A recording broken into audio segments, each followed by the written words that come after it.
Hi,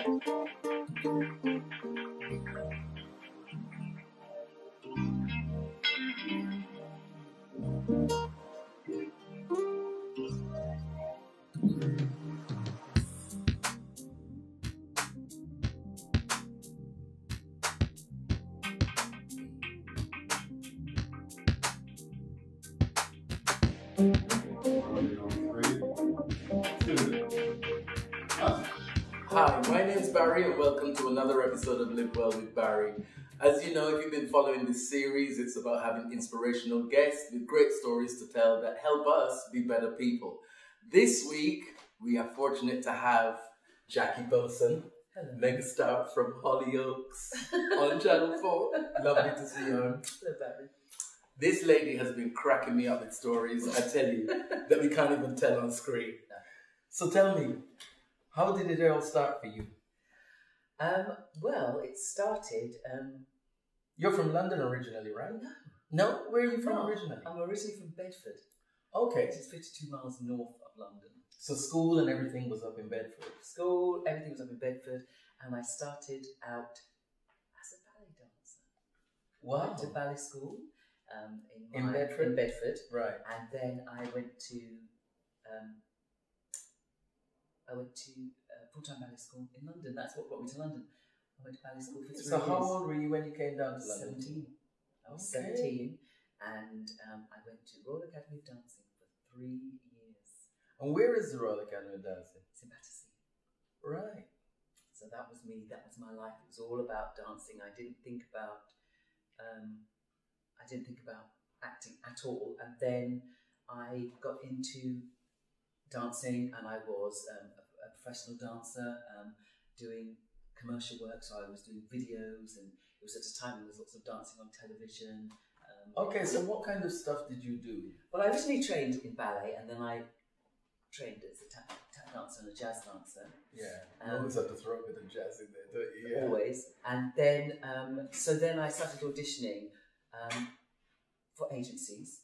Right. And then different dance agencies take you on, and then you go to auditions and you do loads of things. Back then it was trade shows, it was fashion shows. We used to do a lot of fashion shows.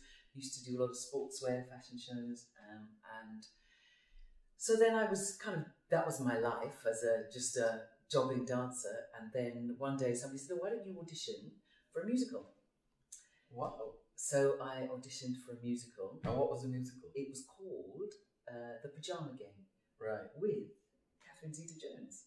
Okay. Her first job as an adult, because she was a performer from the age of 9. She used to work in the working men's clubs in Wales, because she's an amazing singer. Right. She's an amazing singer and dancer. And so we did our first adult professional job together. And then after that first job, I then auditioned and got my very, very first West End musical. So what year was that? Putting this poor lady on the spot. I apologize. 1987. Okay. 1987. So then I went on to have a career in the West End. But the trade shows, and where were they? Like at Olympia, Earl's Court? Yeah, they were Olympia. So they were Olympia, Earl's Court. Because it was, I'm trying to think, the first one I did was for Marlborough. Of course, you wouldn't do a trade show for a cigarette company anymore. But so yeah, I used to. So it's for Marlborough. Any big company. I remember doing fashion shows for Jacques Vert.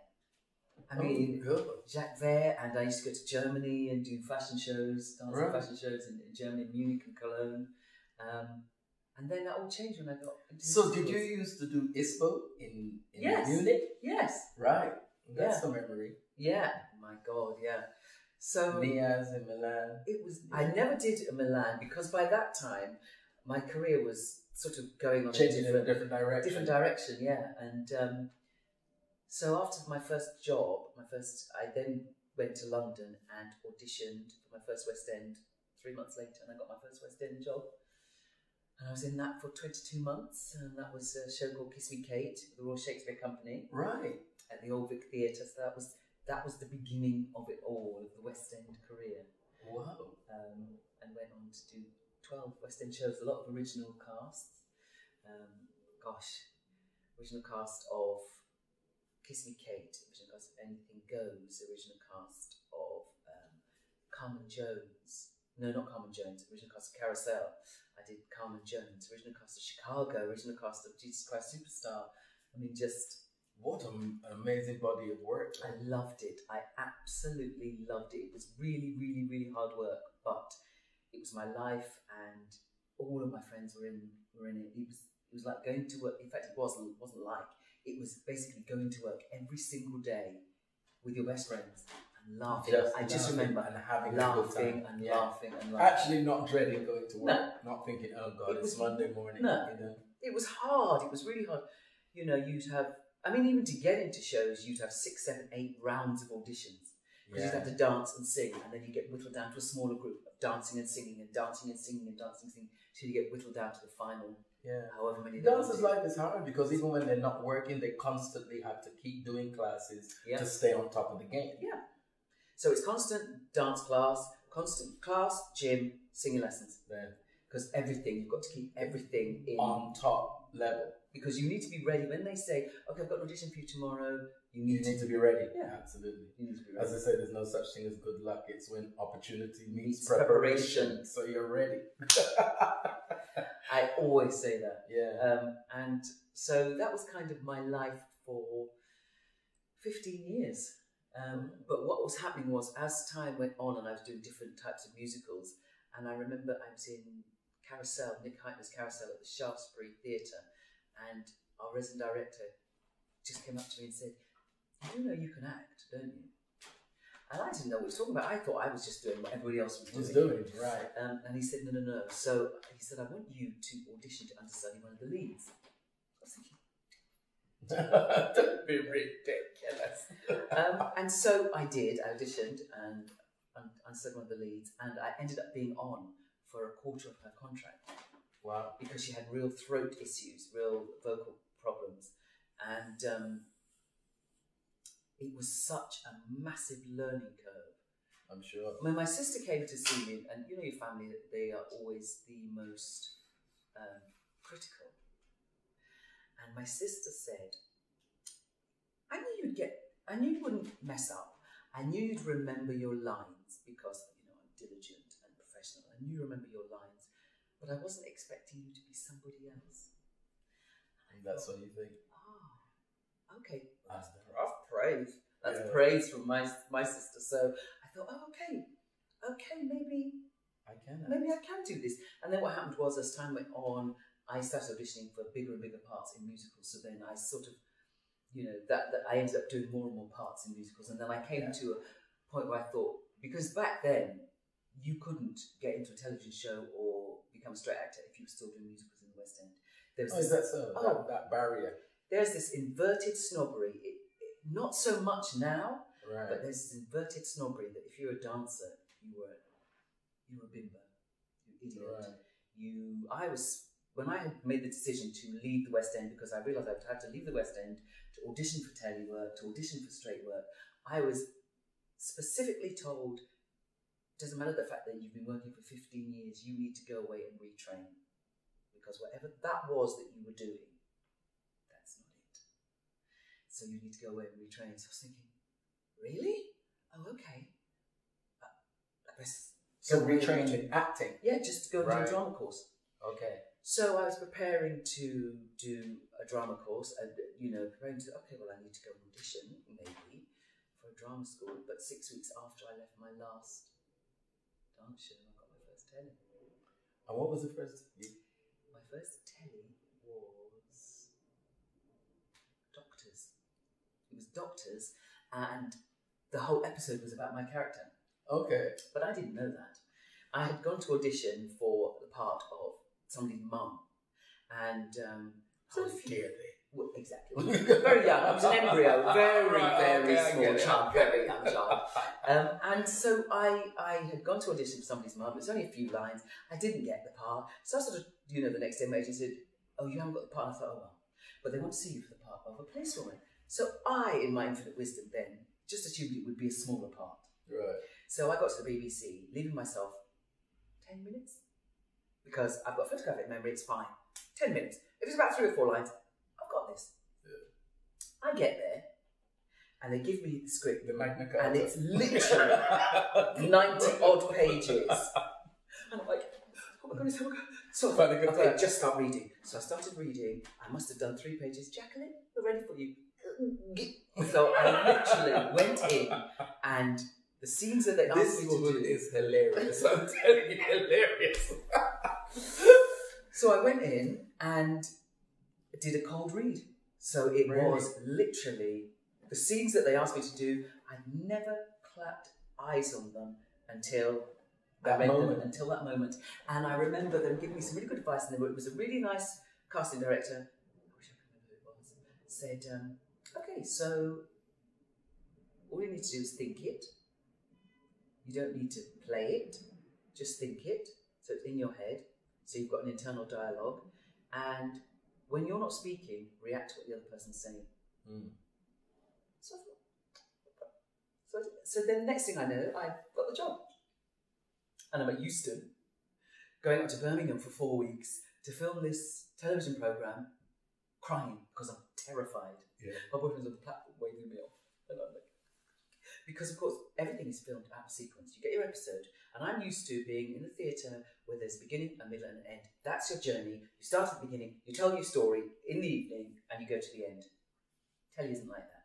Mm. You have your episode, and there's beginning, middle, and end, but they shoot everything out of sequence. And then all put of it the together scenes out of sequence. So I couldn't understand. I remember being in this hotel, lying in the bath, trying to learn these scenes for the next day, and thinking, but okay, that's in the middle of the story. And I thought, okay, just whatever. What they've given me. I'm just going to learn that for the day. I'm going to learn that for tomorrow. Worry about the rest of it on the subsequent days. And I remember getting there and being introduced to one of the regular cast members that I was going to be working with, an actress called Jacqueline Leonard. Don't you remember her? She was in Eastenders. She played Joe's mum. Was it Joe Wicks's mum? I think he had mental health problems, and she had long brown curly hair. She always used to say, Joe. This is what she said. Going straight into acting. So I was playing opposite her, and so we were just chatting and getting to know each other. And so she said, do you want to go over our lines? I said, oh, yes, please. So she was talking like this to me naturally, and then she literally went, I thought, straight into character. What she did? What she was doing was really, really tiny. She was speaking really, really small, and everything was much less animated than she was in real life. Right. So I was like, that's what to do. So everything I learned, everything, trial and error on the job. And of course, just being in the environment with experienced people. Yes. You'll learn those little tricks of the trade that make the job easier. Yeah. You know? Like also I learned really quickly that first day, don't do anything. When you're speaking, don't do this, don't do this, don't do this, don't do this. Don't do too much. Yeah. Because what then happens is after you've done that first time, you have to match that every single take. Time. And then it becomes about choreography of what you did, and you can't remember what you're saying because you're trying to remember what. So I learned really quickly that first day to do as little as possible. Right. So none of this. So that was the first thing, which was doctors. It was doctors, and it was about my character, who was a police officer who had my partner had been injured on a call out and gone to hospital, and he'd come back to work, but he was clearly suffering from post-traumatic stress, and we got called out to a robbery, and he froze on the spot, and I got attacked by the burglar, and I was put in hospital. Okay. But I learned everything. I got to drive a police car. I'm sure it wasn't legal. I got to drive a police car with the blue sirens. Those are the fun best bits, aren't they? My goodness, the bits that aren't legal. Fantastic. I had a fight director. I had to be in a fight. So that first job had so much in it. Yeah. And then I never knew, once I'd done that month, I didn't know whether I was going to work again. I was never out of work when I was a dancer. Yeah. Even though I was technically freelance, but I didn't know if I was ever going to work again. And I found out when it was going to be on, and I sent out flyers to everybody, every casting director, I think it was just casting directors actually then. And it was a flyer with my headshot, and my agent's details and the date and the time and the program. Told them to tune in. Tune in, because I just thought this might be my only telly ever, but I'm going to make sure that people see it. Right. So I sent those out. And you were pretty confident you'd done a good job. No, I wasn't, because I hadn't seen it. No? I had no idea. Wasn't the directors who made you listen. aware? Yes, but you assume when you've got the job that you can do it. Yeah. But she was very good. It was a director called Jane Powell. I mean, she was very good. She'd get me to the monitor and say, "Why are you walking like that?" And it's because I was a dancer. So I had this weird kind of walk. Turn out. When she was like, "You're walking through the door. That's all we can see. This weird walk. Change it." So she was really candid. Which point? I don't Which mind is what at you all. need. Exactly. That's what you need. You know, I trained as a dancer. We're used to being Internal. told, and also you're used to being told it in no uncertain terms. You're not pandered to as a dancer. You know, I think a lot of actors are used to darling. They're actually saying, "Darling, it's not you, it's me." Yeah. When you're a dancer, it's not me, it's you. That's wrong. So she was great, but I had no idea, because you don't get to see it until it's on television. Yeah. So you don't know how it's edited, you don't know how it's going to left turn in, out. taken out. And I remember watching it literally behind a cushion with my boyfriend. I could barely look. I remember my twin brother, calling me when it was on and leaving a message. I didn't pick up the phone, and all I heard was the answer machine. They couldn't speak because he was laughing so hard. Because my family were used to me being a dancer. They were used to seeing me on stage dancing. He literally couldn't get his head around the fact that his sister, my twin sister, on television, and she's speaking and she's being somebody else. And he just thought it was the funniest thing he had ever seen. But it worked, because I then got cast in 3 or 4 episodes as in Eastenders. And I ended up having a run playing detectives, police, solicitors, barristers. That was always how I got, how they would see me. And you said you did a stint in Grange Hill. So and then I became a headmistress. It was that same year, or was it that same year? It might have been. It might have been the following year, because I then went and did some other tellies, another thing called Little Devil, and a few other tellies, and then I was cast as headmistress in Grange Hill. That was my first time in a regular role. Right. So I was in that for 3 years, and that was a huge learning curve, to be a regular in something, to have that sense of community that I had when I was in the West End. Oh yeah. That's what I enjoyed, making friends and having one character to concentrate on and develop over a period of time. Yeah. The personality, everything. I came to enjoy that. Right. So, which stage in growing up did you think, I want to be a dancer? I always knew. You always knew? I always knew. I was the one that was... My family used to look at me in the garden. I was the one skipping up and down the garden on my own, talking to my imaginary friends, making up dances. Right. And I remember a girl in my class, Deborah Boyce. I remember... Deborah Make sure Boyce. You listen to this. I doubt if we call Deborah Boyce anymore, but she used to go to ballet classes, and she said, "Oh, let me show you some exercises." So she showed me some exercises, and I remember holding onto a chair and doing pliés and tendus. Just feeling, this is and me. Thinking, oh my God. And it was her. I said, you can really do this. So then I went, and I remember going in a borrowed leotard and some plimsolls. Wow. And within 3 weeks, they had put me in for my exam. Within 3 weeks? Yeah, and I passed with honours, which is the highest that you can get. And the principal then wrote to my mum and said, "You need to make her do this." Basically, Jacqueline has a natural aptitude for dance. That's what she said. It was even written with a list. She was Barbara Coles. So that was kind of the beginning. Right.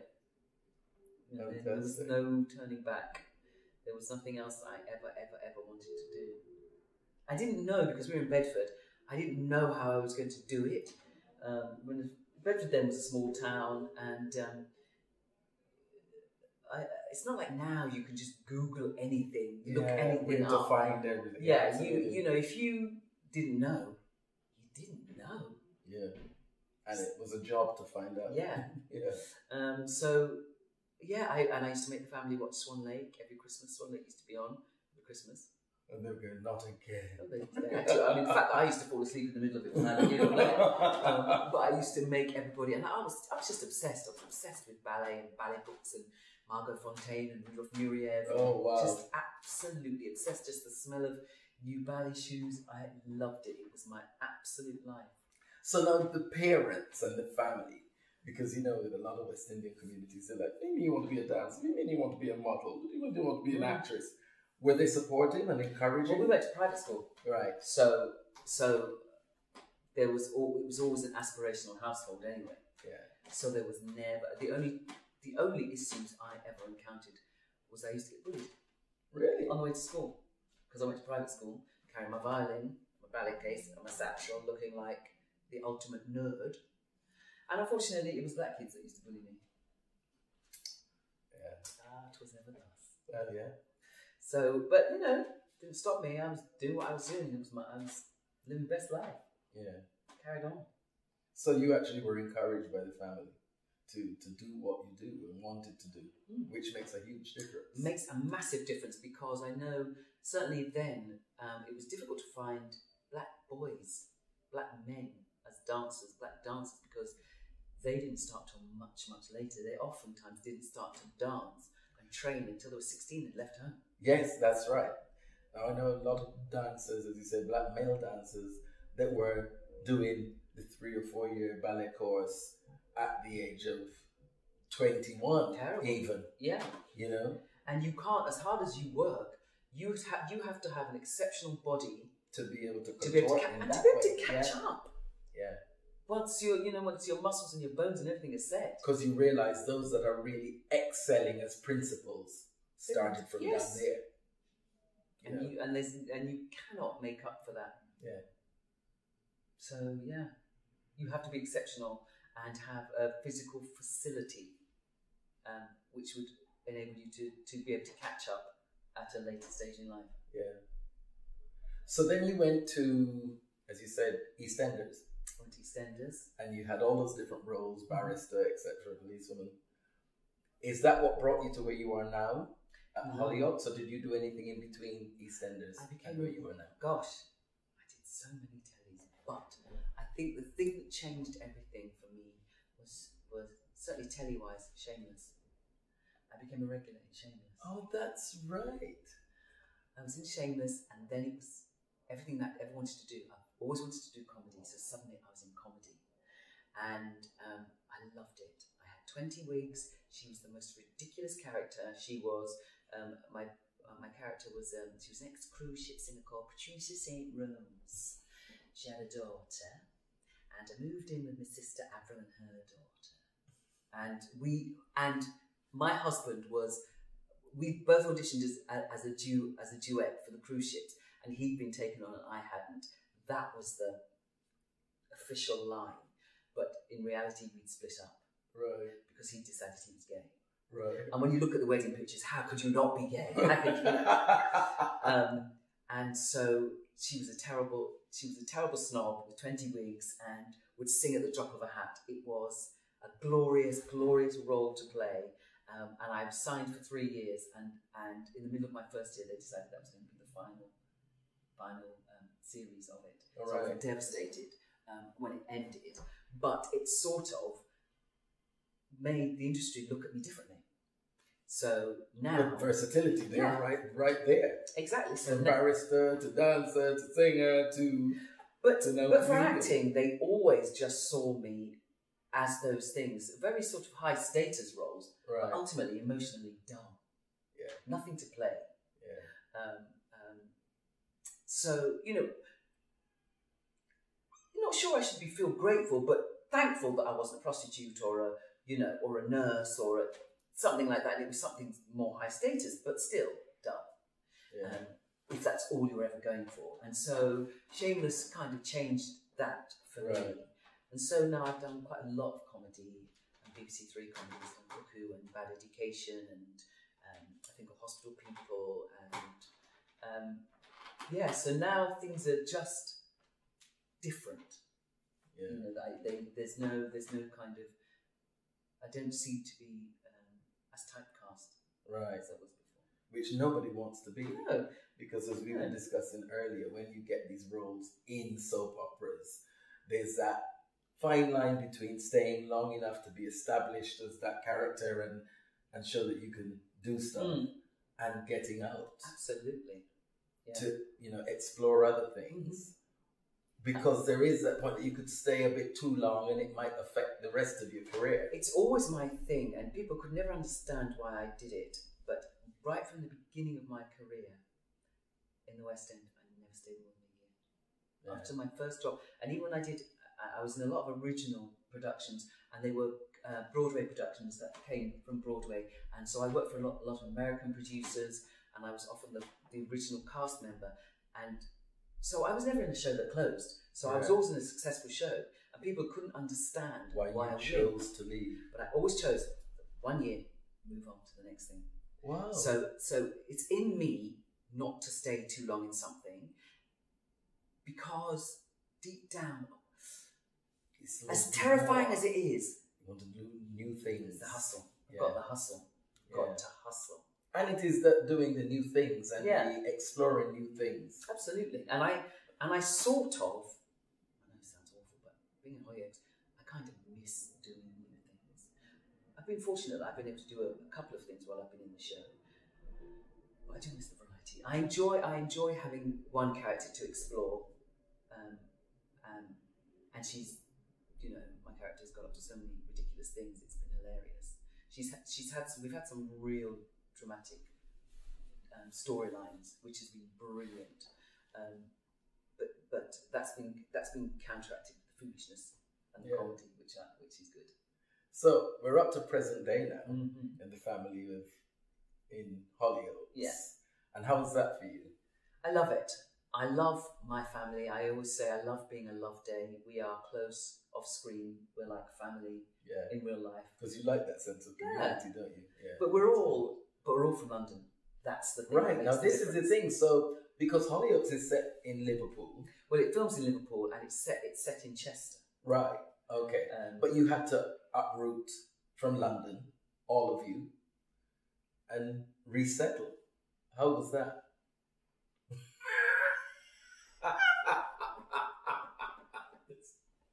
This woman kills me. I love it. I think that expression tells you how it was. I'm not going to lie, I don't like it. Really? I don't know. You know, for somebody in this profession, I find change quite difficult. And no, that's kind of contradictory, because one minute you're saying I like the new challenge, I like to do the new thing. Yes, I do. But then I like to be. But that still comes with the anxiety. The anxiety of that still comes. Once I'm settled and I have my home, like I've got my home up in Liverpool now, and I'm settled, and everybody's 2 minutes away from me, and got a community, and we have all that.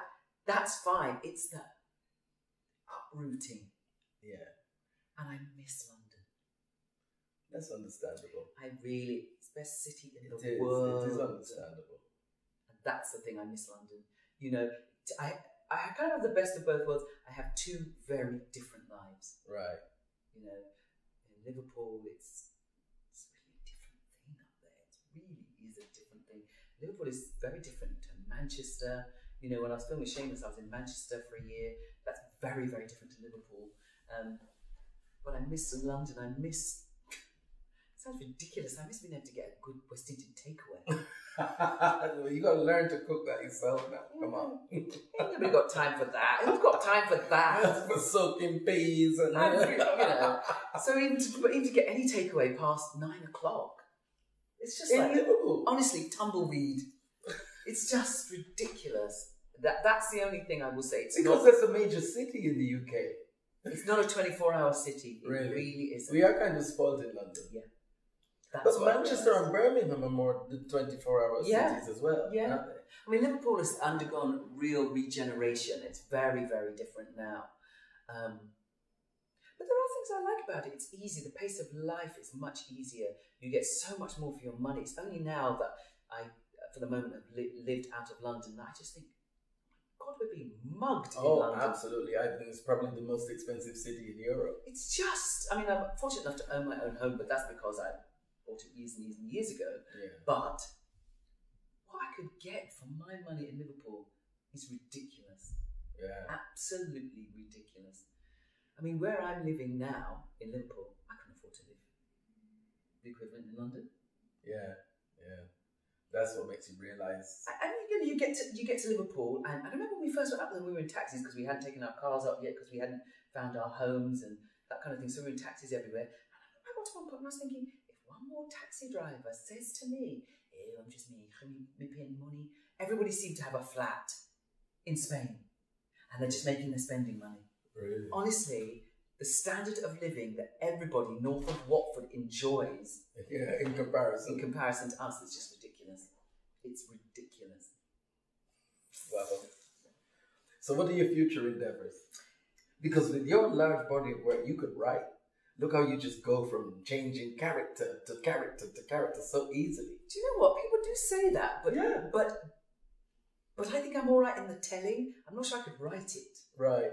I'm not sure I could write it. I'm okay in the telling of things, but I think that's a different skill to write. So you know, I've got my eye on the prize. I've got my eye on America, because there are just so many opportunities. You know, just go and try a thing. You know. Well, that's it. But you know, inevitably, and all how people criticize the whole Hollywood machine. Go where the opportunities are. You know, you eventually see most actors that want their career to go beyond end up going to the States simply because the industry is so much bigger and more opportunities. And I can, you know, work on Broadway as well. I've worked for a lot of American producers, so I could, you know, go into a show. So it's not just acting. I can do a show. Get another change. Yeah, you can do anything you want. Yeah. And that's what I enjoy about America, especially when I'm in New York. I always feel like anything could happen. Yeah. There's that, you go, girl, why not you? Here it's a bit like, no, you think you are, why do you think you can do that? It's just like absolutely. Just like a mean-spirited mentality. Absolutely, that's so true. So true. I've got time for that. Yeah. I'm living my life. And so you should. Absolutely. And you're doing it very well. Thanks. So, you're extremely busy because to get this lady here today, it was like 100 messages. I might be able to do that. I'm not sure. Busy. Okay. So what does Jacqueline Boatswain do to look after Jacqueline? When things are hectic and frantic, but you've got to still keep it going, what does Jacqueline Boatswain do to keep her level and her equilibrium? Hot yoga. Right. I love it. It's you kind of working out, but in a different way, and it incorporates working out really, really hard with breathing, all of that calming. So I enjoy yoga and Pilates and going out. All right, you're still partying. I don't party, not really. I say, not really party, but I like going out. I love going to the theatre. I love going to the cinema. All right, yeah. I mean, I think that as you get older, the way you socialise is different. You still socialise, but I socialise a lot, and you know, nightclub and all that. No, because you know when two lick you have to, and then your knees start to burn. Yeah, and you're thinking about, this is a 12-inch single, so I best start off slowly. I don't think I can last for 11 minutes like I could back in the day. So and I have a trainer who kind of. Because my thing is now, rather than just thrashing away, because being in shape was a byproduct of having been a dancer. I mean. So I never used to have to think about it. I just used to do dance classes. Now I don't. I've just started going back to class actually in Liverpool.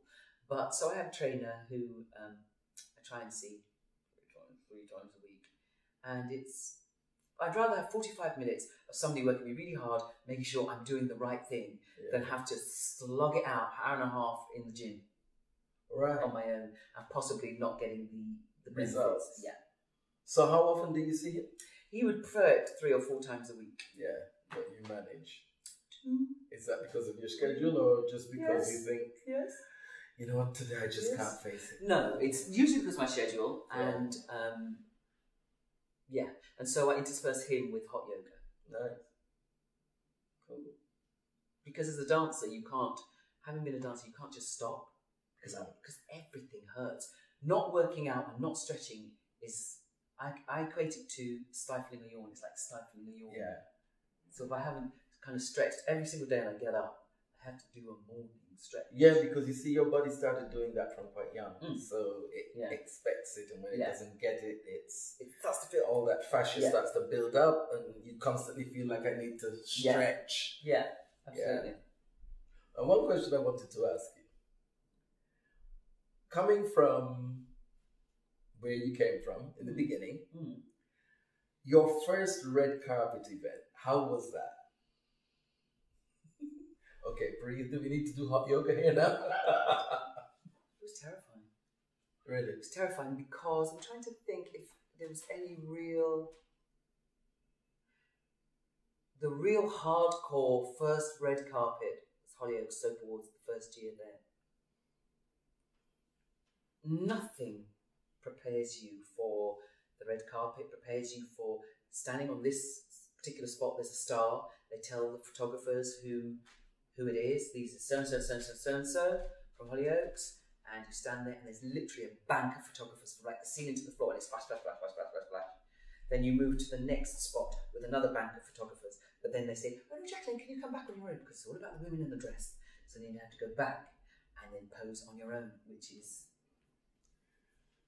Yeah. So you feel buffered when you've got the whole family, you know, the husband, the son, the two daughters, but when you then have to go and do it on your own. But you better make sure, and that first time I remember trying on the dress, and I remember working out my poses, working out what I was going to do, because the reality is those photos are there for all eternity. Yeah. And you cannot be like, it doesn't work. It doesn't work. So with all that you practiced with your poses, did you actually remember them when you were on the spot? And funnily enough, that was the only time I ever practiced, and they're the best ones ever. Every single year subsequently, they've never been as good as because you didn't practice. Because I didn't practice. I was like, yeah, I got this. I really haven't. I really haven't. I really haven't. So yeah, note to self: practice in whatever dress you're in. Then you can work out. You know, Tyra always says, think of your angles. Yeah, it really is that. It is, yeah, absolutely. Because you see pictures of people and you think that doesn't even look like them. What's happened? And some people are so good at it. Some people are so good at it. Only because of practice. Yeah. Mm-hmm. And it's a learned in front of that mirror. Yeah. Yeah. It's a different thing with the whole selfie thing. Yeah. Yeah. No, I don't get it. I've still not been able to. My unschooling daughter was trying to show me the other day how to, because I can't balance my phone in my hand properly. And she should show you how to put on the timer. You see, if you put on the timer, then you have time to get yourself in place, and it will take it.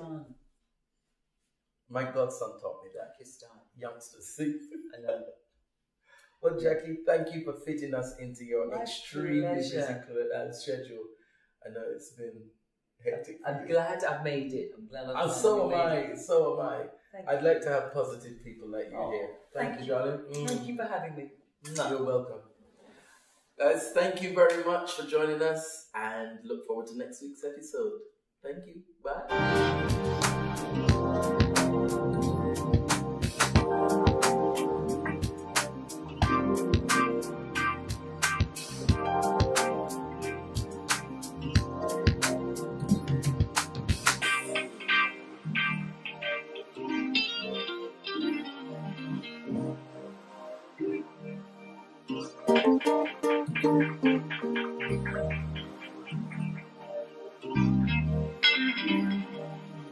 Thank you.